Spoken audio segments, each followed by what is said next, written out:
Welcome everybody to the seasonal diet, eating what our ancestors ate when they ate it like we were evolved to do.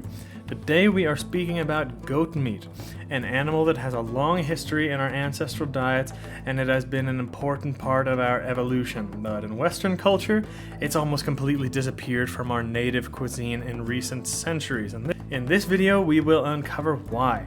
Among the earliest domesticated animals, goats and sheep were primarily kept for milk, as were cattle in the oldest times. We're talking about 10,000 BC. We think they were first domesticated.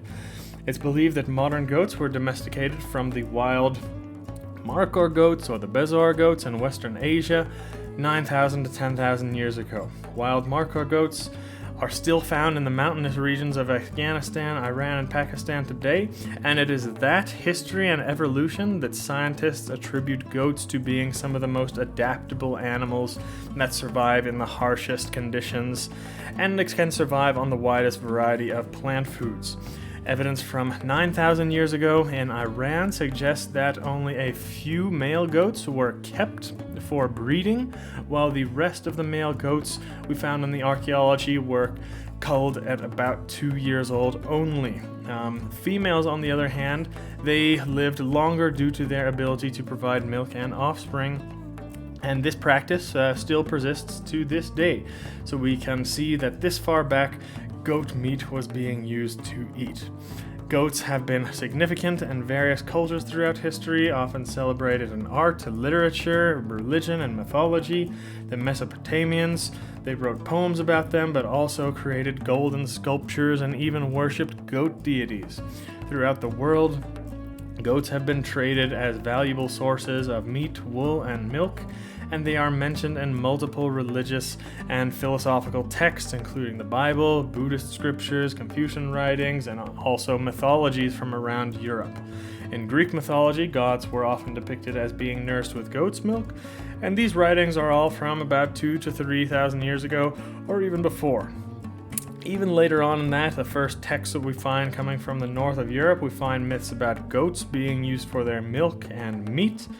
And these are the myths that potentially go back many thousands of years to a common Indo-European root. So goat meat could be that old for all of us in all of our ancestral diets in Europe at least, and in Asia of course too. Even goat shit was said to be in ancient Rome, used as medicinal treatments to heal wounds, and also used for energy according to Pliny the Elder and Nero. This all made a big change when Christianity came around. Goats started to be viewed negatively in a lot of cultures. They have been associated with negative attributes like being satanic or foolish and depicting the devil as part goat, drawing inspiration from the Greco-Roman concept of satyrs most likely, but inherently it was a Christian thing that led to the downfall of goats in the European diet.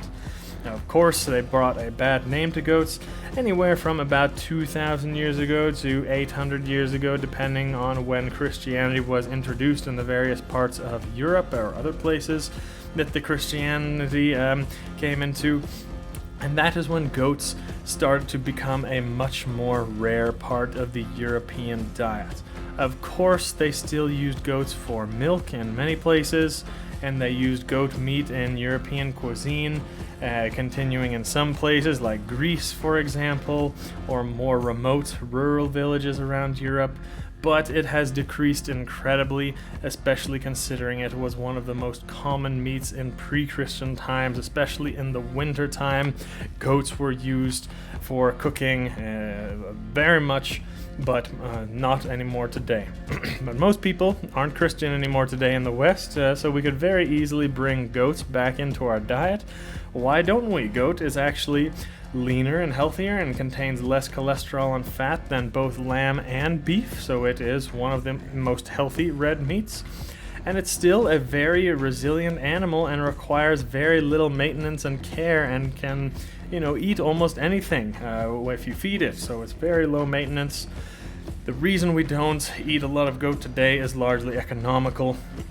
Goats consume less forage than beef cattle. A hectare can sustain 25 goats, whereas it can only sustain about 5 steers. However, goats may produce only about 40 pounds of meat, which is much less than cattle or pigs, significantly less. Often making goats unsuitable for meat processors and our factory farming. It just doesn't make sense for them. The profit is just not there. Interestingly enough, though, you can find goat meat for a pretty good price today. It's just hard to find in the US and Europe. You probably have to go to some Arab halal shop to find it. It's mainly treated as a Middle Eastern or South Asian dish, goat meat, but we definitely still do have some records of native European goat traditional recipes. I love it. It's a big part of our ancestral diet. It tastes amazing and tender, and it's a perfect winter food, especially in some hearty stews, and I will be making some recipes for this coming up soon. But yeah, let us know, do you guys have any places that sell goat near you? I think I do as well. I'm gonna have a little look around and see what I can find, but ideally, even though it might not be economical for the factory farming industry to produce goat meats, it would be good for us who had homesteads. I know goats are a favorite animal for people who have homesteads because they're such low maintenance. But that's all for today. Let us know, do you have any experience or recipes with this? I'll be covering some of those soon.